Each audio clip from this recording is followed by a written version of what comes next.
Good evening po. Puntahan natin ngayon ang NAPOLCOM Entrance Examination Update. So, i-share nyo na po ito sa mga kakilala ninyong sa tingin nyo may kinabang sa ating live broadcast. Sisilipin natin saan na ba merong walk-in application. Yan, kasi nagsimula sila ng online registrations noong March 3 to 7, tapos nagsimula sila ng processing March 4 onwards. So, unti-unti na pong nagbibigay ng walk-in options ang iba't ibang regional offices and provincial offices ng NAPOLCOM. So, silipin po natin kung alin-alin yan. Share muna natin ito sa mga GC na inaalagaan po natin. So, ang pinakauna po kasing nag-open ng walk-in ay ang Catanduanes. Kasi sa may Bicol po, pag kayo ay sa Catanduanes, yan po ay walk-in na. Hindi na din nire-require na kayo ay mag-register online. And then, nag-open din po ang NCR. Yan. Pero ang NCR po kasi pag nagbibigay sila ng walk-in, pakonti-konti lang, hindi siya dire-diretso, no? Halimbawa, for this week, nag-open siya ng March 10 and 11 para lang sa Taguig Center. And then, March 12, wala. Nag-open na naman siya ng March 13 and 14. So, silipin natin kung alin-alin yung mga yan. And then, doon sa mga hindi pa nagpapa-walk-in, paano po tayo magpa-file? No? Yan. So, meron mga nag-a-announce nga pala na magpapa-walk-in sila, but it's not entirely walk-in kasi yung iba sa kanila, meron pang mga Google Forms na kailangang i-fill out. So, not entirely walk-in. Siguro pwede nating sabihin na yan ay additional slots. I think that's what we can call them, ano? Not entirely walk-in, pero additional slot. Alright. Okay. So, ayan. Hello po sa mga nanonood sa atin live dito po sa Facebook at sa mga manonood ng recordings natin mamaya dito sa Facebook, pati na rin po sa YouTube at sa TikTok. Okay? So, ito po ay hindi ito by order ng region. Random po ito ha, ipapakita ko sa inyo. Kanina po ay nag-announce ang BARM Regional Office ng NAPOLCOM na meron silang ibibigay na additional slots para sa Cotabato Testing Center at ganon din sa Marawi Testing Center. So, hindi po ito entirely walk-in. Ito po ay additional slot. Instead of going to the napolcom-noss.org site, dito na lang po kayo pupunta dito sa Google Form links na ito. So, screenshot nyo po yan. And then, i-type nyo siya mano-mano sa inyong mga browser, Google Chrome man yan or Firefox or Safari.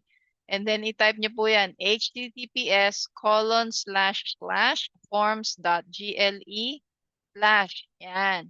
Pag na-enter nyo yan, ay hihingi po kayo ng permission to access the link. And then once ma-access nyo yan, i-fill out nyo yung form. Tapos ay mabibigyan po kayo ng either notification or maglalabas siguro ang BARM ng listahan kung sino-sino yung mga successful na nakakuha ng slot. So, iba po ang link para sa Cotabato Testing Center at iba rin po ang link para sa Marawi Testing Center. Tandaan niyo po, pag sa Cotabato kayo nakakuha ng slot, ibig sabihin, dyan po kayo magpa-file, dyan kayo makukuha ng exam. Okay? At kung sa Marawi Testing Center kayo, ay dyan din po kayo kukuha ng exam. So, saan kayo pupunta? Mamaya po, sisilipin natin yung mga processing venue sa buong Pilipinas. Okay? Ang La Union po sa Region 1 ay nag-announce na ng kanilang walk-in, quote-unquote walk-in. So ito yung sinasabi ko na additional slot. Okay? So kanina po ay pinost nila yung link ng Google Form kung saan kayo pwedeng kumuha ng additional na slot. So ngayon, silipin natin yan sa official FB page ng Region 1. Okay, tapos i-share ko po dito sa inyo yung link para naman hindi nyo na siya hanapin mamaya. So sa mga gusto pong mag-exam sa ito na, walk-in. Ayan, open pa siya ngayon. Share ko sa inyo yung itsura. Ito siya, oh. Ito yung para sa La Union. Yan po ang form ng La Union. Ganda, di ba? Walk-in registration for the April 27, 2025 PNP entrance examination in the La Union Examination Center. So, ibig sabihin, pang La Union lang po ito, ha? So, email, first name, middle name, last name, age, address, and cell phone number. Yan lang po ang i-enter nyo, isubmit nyo na para kayo ay makakuha ng slot. So, tandaan nyo po, pag dito kayo nag-fill out, ibig sabihin, sa La Union po kayo mag-e-exam. Okay? So, ilalagay ko lang dito sa comment section, La Union Region 1 registration form. Yan, shinare ko na po, napakahaba ano. Yan, click nyo po yan para makakuha kayo ng slot. Okay? Sige, so ituloy po natin yung pag-share natin ng information. Doon naman sa mga nag-i-inquire kung ano po ang mga requirements, ipa-flash ko po yan sa screen. I-screenshot nyo na po. No?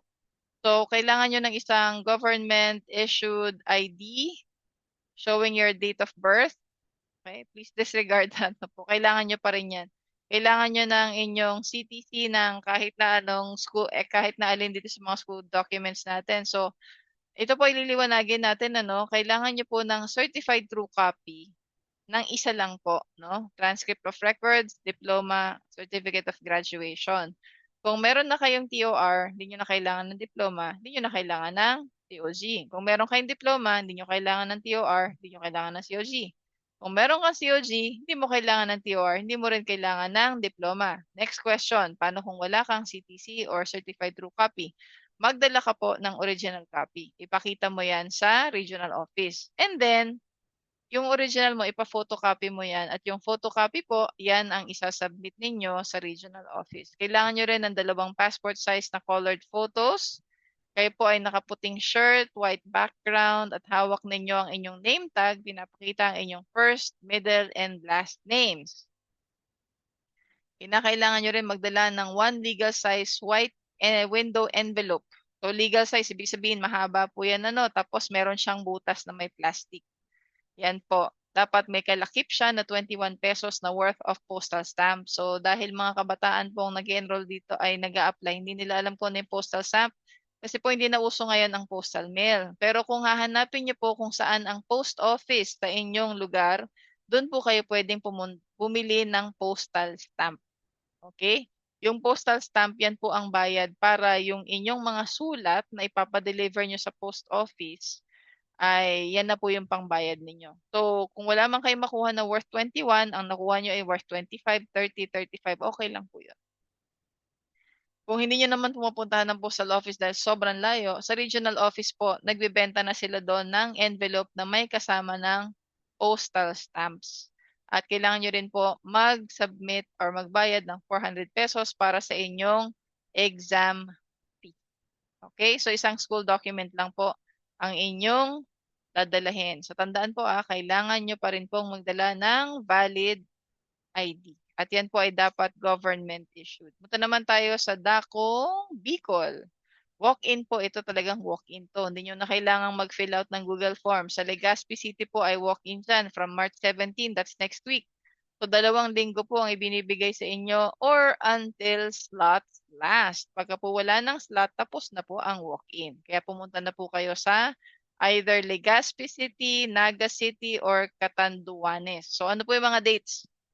Sa Legazpi City po ay 2 linggo, March 17 hanggang 28.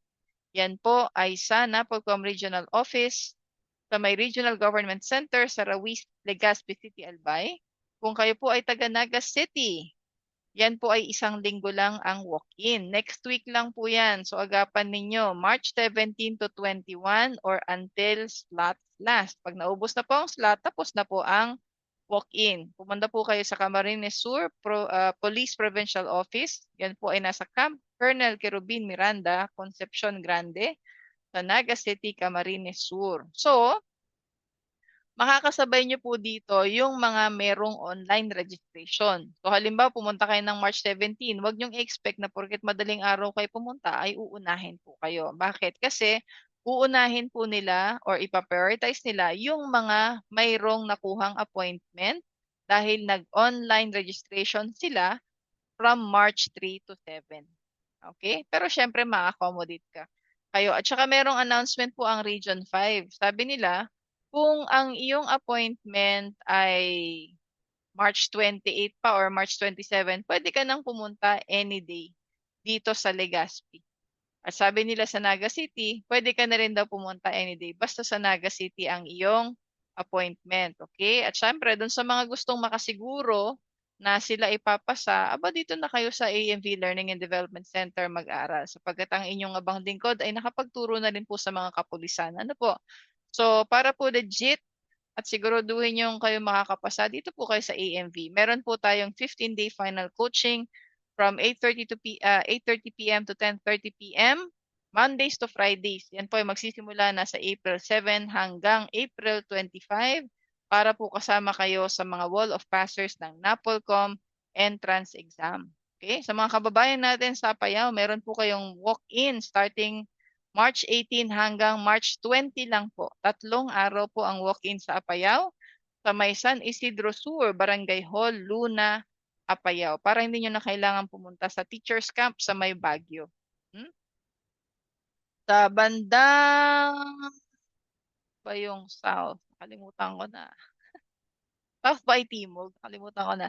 Okay, dito naman po sa South, ano, sa Davao po ay walk-in tayo starting yesterday. Nagsimula na po yan until slots last. Tumawag po tayo sa Davao Regional Office at ang binanggit po nila ay hindi po nila masisigurong hanggang March 28 yan kasi magdadagsaan na po ang mga aplikante. So, kung meron na po kayong requirements, pumunta na kayo dyan starting Monday. Okay?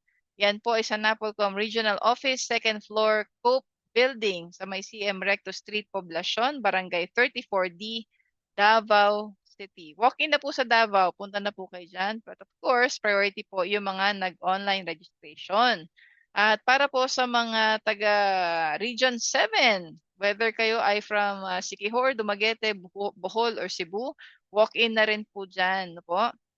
Ongoing na po yan, 1 p.m. to 4 p.m. sa Region 7 from March 28 until March 28, 2025 or until slots last. Pwede po kayong pumunta sa dalawang option. Pwedeng sa Regional Office sa Lahog, Cebu City, Cebu. Pwede rin naman sa Bohol Police Provincial Office sa may Tagbilaran, Bohol. Walk-in po yan. Bakit 1 to 4? Siguro inuuna nila ng morning yung mga merong online registration. At ito po yung binanggit ko kanina sa Catanduanes po sa Region 5 ay walk-in sila pero isang linggo lang ha.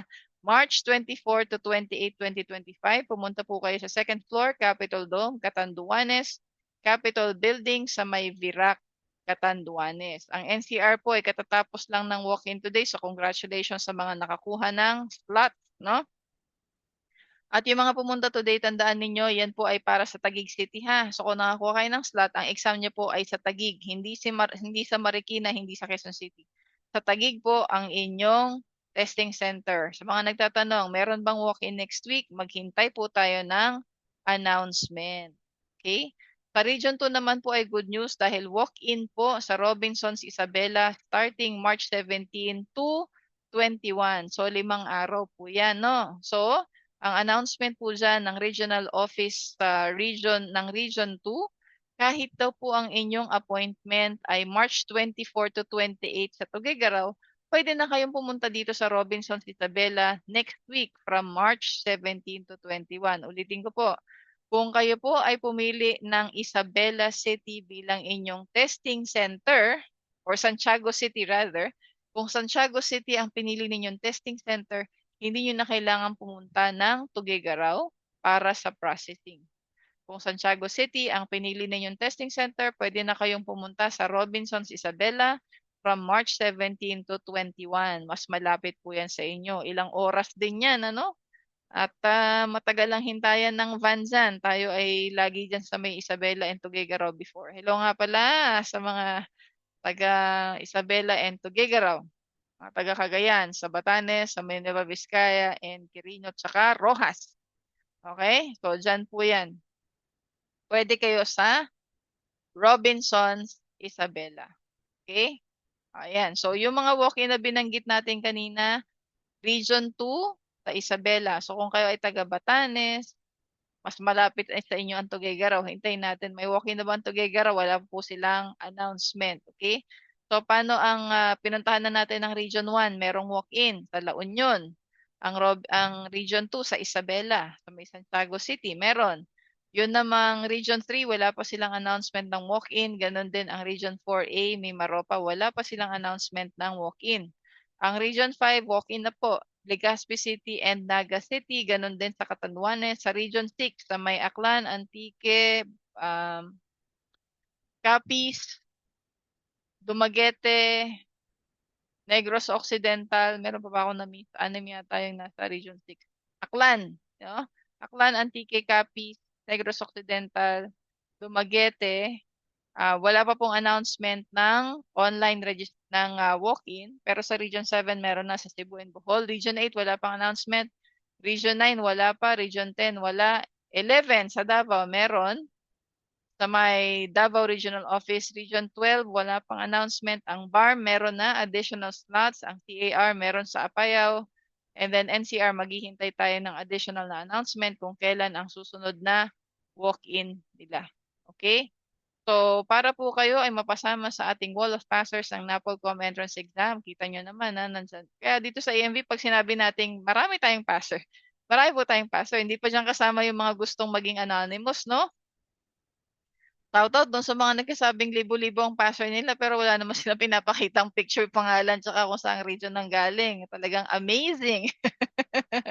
As in libo-libo daw ang passer nila sa isang exam pero wala namang maipakitang picture. Dito nagpapasalamat tayo sa mga passers natin kasi talagang sinabit nila ang kanilang mga pangalan sa AMV pati ang mga pictures nila. Sabi nila, sige, sige, Coach V, para ma-inspire din yung iba na mag-take. So dito po sa iba't ibang region ay meron tayong mga passers. Back in 2022 nung sinimulan natin ang ating NAPOLCOM review, 100% po ang ating passing rate, no? So we are very happy na tayo po ay nabibiyayaan ng mga takers na sobrang sisipag naman talaga.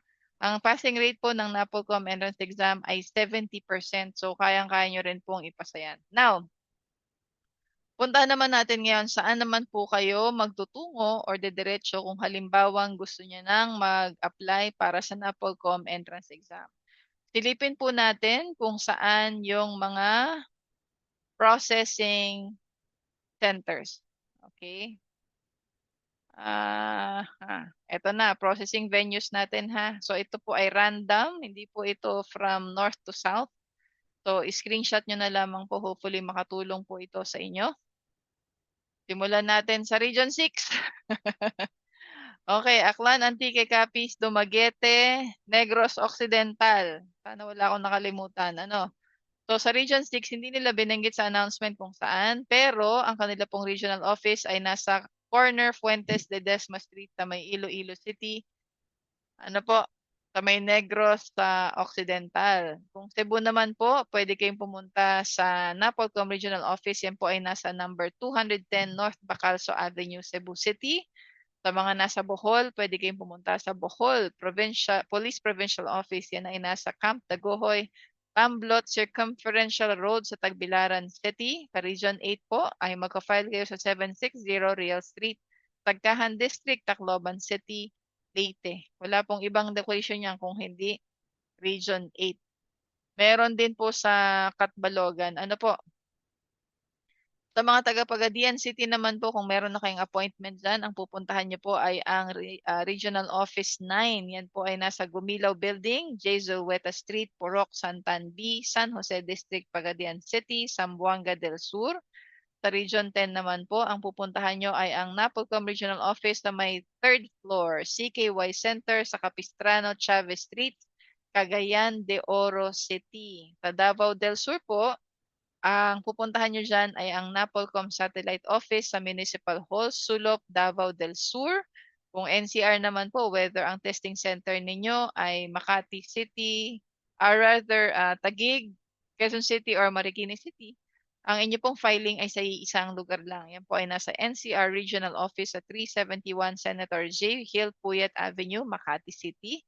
Sa La Union po, ang filing dyan ay ang sa NAPOLCOM Regional Office 1 sa Government Center, Sevilla, City of San Fernando, La Union. Sa Zamboanga City po, pwede kayong mag-file sa NAPOLCOM Satellite Office. Yan ay nasa 2nd floor ng FIDCO Building sa Veterans Avenue, Zamboanga City. Sa mga taga Davao del Norte, pwede po kayong pumunta sa Napolcom Satellite Office sa Rotary Park, Barangay Magugpo, Poblacion, Tagum City, Davao del Norte. So mga sa nagtatanong, akala ko ba walk-in? Ba't nakalagay dyan March 15 lang? Kasi po kung meron kayong online registration o mula nung March 3 to 7 at nag-book kayo ng pang Davao del Norte, ang available slot lang po niyan ay March 15. Okay? March 15 is a Saturday. Not sure why that's March 15, ano. Pero sa Davao del Norte po ay isang araw lang sila dyan. Sa Region 12 naman po, ang filing po dyan ay sa Mall of Ace Center Point. Yan ay nasa 5th floor, Sergio Osmeña Street, Jensan Drive, Zone 2, Coronadal City, South Cotabato. Sa Caraga naman po ay iisa lamang. Naku, masakit man ay talagang isa lang ang venue natin dyan sa Napolcom Regional Office 13 sa may 2nd floor, PS Arcade, J. Rosales Avenue, Butuan City. So wala pa rin po silang announcement ng walk-in, ha. Sa Abra po, meron silang pa-walk-in dyan. Meron silang processing sa Abra Police Provincial Office sa may covered court, Camp Juan, Villamor, Calaba, Bangged.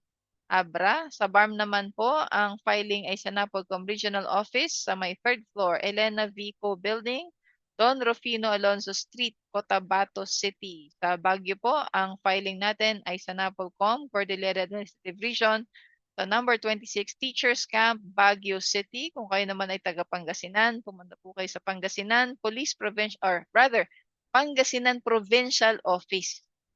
Yan po ay nasa may Lingayen, Pangasinan.